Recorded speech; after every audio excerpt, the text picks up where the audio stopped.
जल्दी से कुछ मीठा खाने का मन करे सब, जो कि अच्छा हो, टेस्टी, हेल्दी भी हो और बारिश के मौसम के लिए परफेक्ट भी हो, क्योंकि मौसम तो ऐसे ही चल रहा है। तो आप ये रेसिपी ट्राई कर सकते हैं, घर में रखे सामान से बन जाएगी।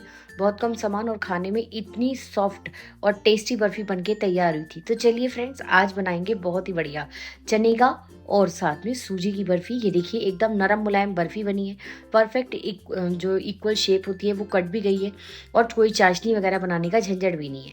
Hello friends, welcome to my channel easy and tasty. तो चलिए इजी एंड टेस्टी रेसिपी शुरू करते हैं। इसके लिए मैंने 250 ग्राम बेसन लिया है और 25-30 ग्राम के लगभग सूजी ली है। सूजी से क्या होगा कि हमारी जो बर्फी है ना वो दानेदार बनेगी। और 150 ग्राम के लगभग देसी घी लिया है, पिघला हुआ घी है। थोड़े से ड्राई फ्रूट चॉप कर लिए और 1 कटोरी 200 ग्राम के लगभग चीनी को मैंने मिक्सी में पीस लिया है। अब सबसे पहले हम एक ट्रे को ग्रीस करके रख देंगे और ये देखिए जितना 150 ग्राम घी था मैंने सारा का सारा इस्तेमाल कर लिया है एक बार में। बहुत ज़्यादा आसान बर्फी है, आप फटाफट से बना भी लेंगे, खाने में बहुत स्वाद भी लगेगी।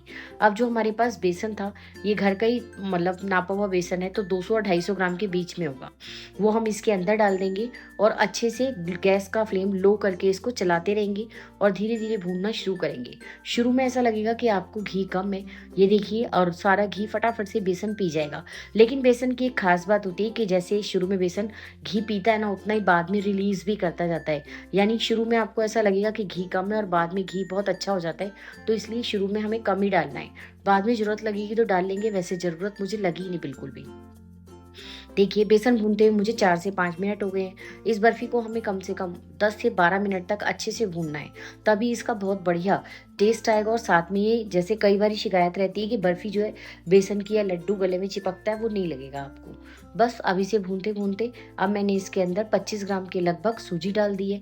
बहुत ज़्यादा सूजी का इस्तेमाल हमें नहीं करना, बस सूजी हल्की सी डालनी है ताकि ये दानेदार लगे।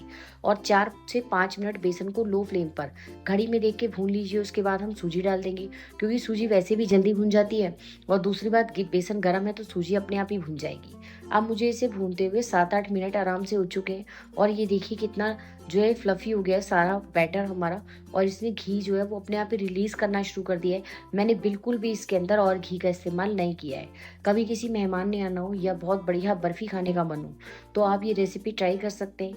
ये देखिए अब मुझे बेसन भूनते हुए 10 मिनट हो चुके हैं और लगातार चलाते हुए हम भून लेंगे। और इसका रंग कितना अच्छा सुनहरा हो गया है, कोई आर्टिफिशियल कलर नहीं डालना और ना ही कोई ज़्यादा इसमें हमें सामान डालना पड़ेगा।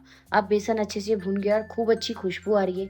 तो बस अब हम इसके अंदर जो हमने ड्राई फ्रूट चॉप करके रखा था, 10-12 काजू, 10-12 बादाम, और मैंने थोड़े से बचा लिए और थोड़े से इसमें डाल दिए, ऊपर से गार्निशिंग के लिए बचा लिए। अब क्योंकि घी गरम है और बेसन अच्छे से तेज़ गर्म है, तो ड्राई फ्रूट अपने आप ही 1 मिनट के अंदर बढ़िया भुन जाएंगे। टोटल मिलाकर मैंने 12 से 13 मिनट तक इस जो है बेसन को अच्छे से भून लिया था। सबसे खास बात इस बर्फ़ी की क्या है कि इसमें आपको चाशनी बनाने की बिल्कुल भी ज़रूरत नहीं पड़ेगी और खाने में बहुत ज़्यादा टेस्टी बर्फ़ी बन के तैयार होगी। बस अब हम इसके अंदर 2 से 3 चम्मच के लगभग नारियल पाउडर डाल देंगे और नारियल पाउडर से इसका बहुत बढ़िया स्वाद आता है। और अगर आपके पास अवेलेबल हो तो ज़रूर डालिए, नहीं तो आप स्किप कर सकते हैं। इसी जगह आप इलायची पाउडर डाल सकते हैं। मेरे को इलायची पाउडर थोड़ा कम पसंद है, तो इसलिए मैं कम ही इस्तेमाल करती हूँ। और वैसे भी मुझे इलायची मैंने पीस के रखी है कहीं, पाउडर वो मुझे मिल नहीं रहा, तो ये एक वजह ये भी है। और मैं इलायची पाउडर का थोड़ा कम इस्तेमाल करती हूँ। सब्जियों में मुझे इलायची अच्छी लगती है जब भी पनीर की कोई रेसिपी बनाऊँ, लेकिन मिठाइयों में मुझे इलायची कम पसंद आती है। आपको पसंद है तो आप ज़रूर डालिएगा। रेसिपी पसंद आए तो चैनल को लाइक, शेयर और सब्सक्राइब जरूर कीजिएगा। आप 12 से 13 मिनट तक अच्छे से बेसन को बिल्कुल लो फ्लेम पर, एक बार भी हाई नहीं करना। और जब इसका अच्छा सुंदर गोल्डन सा कलर आ जाएगा ना, बस अब हम इसके अंदर वो शुगर पाउडर डाल देंगे। ये देखिए आपके सामने अभी रूखा रूखा लगेगा, लेकिन धीरे धीरे जो है ये अपने आप ही बेसन जो है गर्म है ना, उसके साथ ये चीनी मेल्ट होती जाएगी और बहुत बढ़िया एक डो का फॉर्म ले लेगा।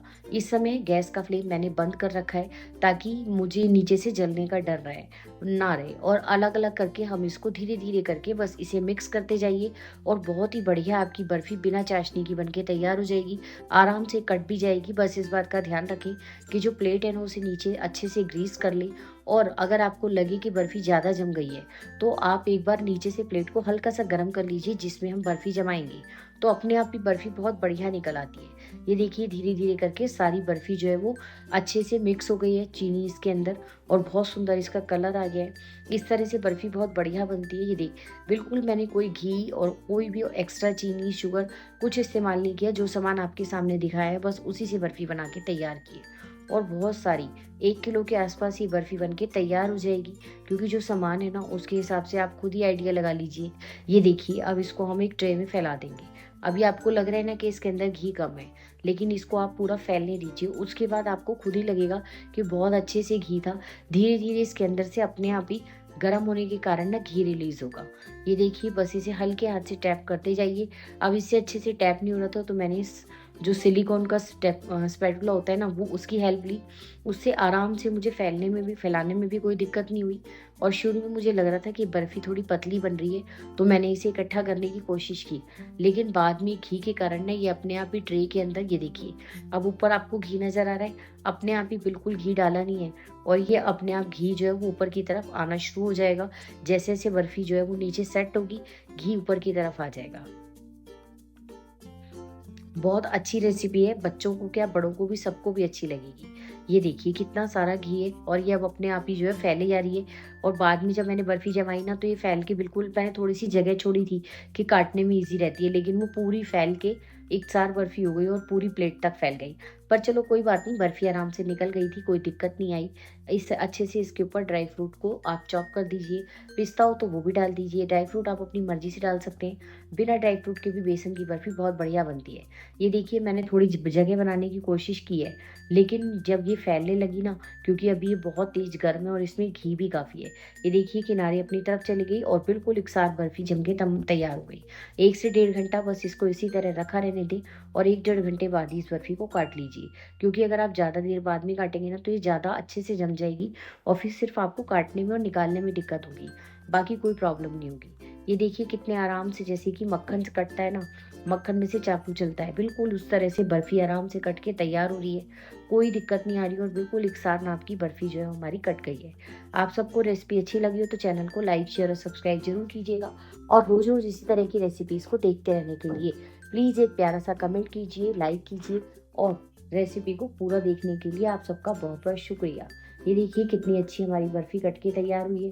अब मैंने इसको क्या किया, एक प्लेट के ऊपर पलट लिया और उसके बाद मैं भूल गई कि जो इसके अंदर जो गार्निशिंग वाली साइड थी ना वो दूसरी साइड थी, तो मैंने उल्टी साइड से इसको लगा दिया। कभी-कभी हो जाता है। बस इस तरह से बहुत बढ़िया हमारी बेसन की लाजवाब बर्फ़ी, जो आप आराम से 1 हफ़्ते 10 दिन तक रख कर खा सकते हैं, तैयार हो गई। और नरम कितनी बनी है ये मैं अभी आपको तोड़ के दिखाती हूँ।